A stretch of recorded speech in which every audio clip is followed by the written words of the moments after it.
Hi guys, on this water heater, we're about to replace a chamber sensor. It was giving me 7 flashes. That means the gas control valve was failing. The problem is that we replaced this valve about a month ago, and apparently it gave the same error again. We called the manufacturer and they gave us an update about a water heater built in 2020 and 2021 problems with the chamber sensor.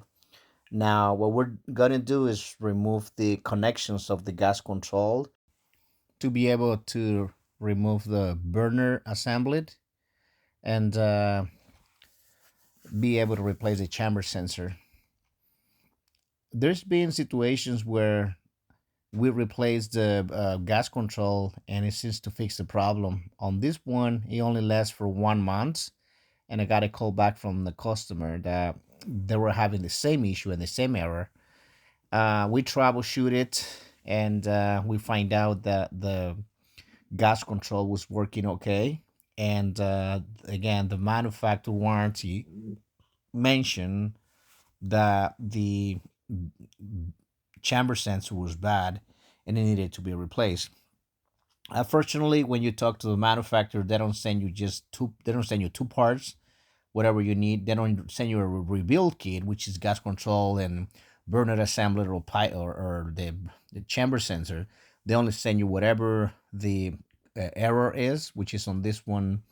It was the um, gas control at first, and after we replace it, it gave us the problem again in another months, and that was the reason why we replaced this other part. I'm going to show you how to remove this um, connections, as you can see on the video, and also you're going to see how we're going to remove the chambers. It's very easy.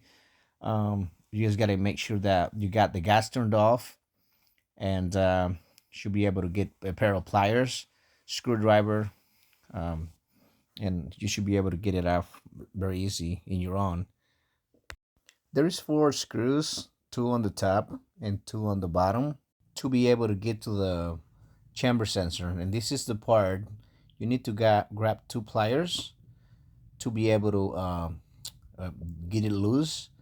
And I didn't have to remove the entire burner assembly, the whole cupboard. I was able to just remove the piece by using 2 pliers and getting it loose.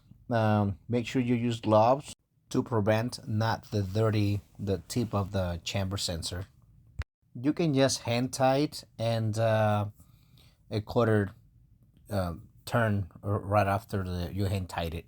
It took me about, I would say, about 10 minutes to get everything done. You can look at the process, and it's not that hard. You just got to make sure that you use the right tools to be able to get all of the connections out and saved. After everything was done, what we needed to do is just relight it. And to do that, you have to press the dial button. I'm going to show you in a minute.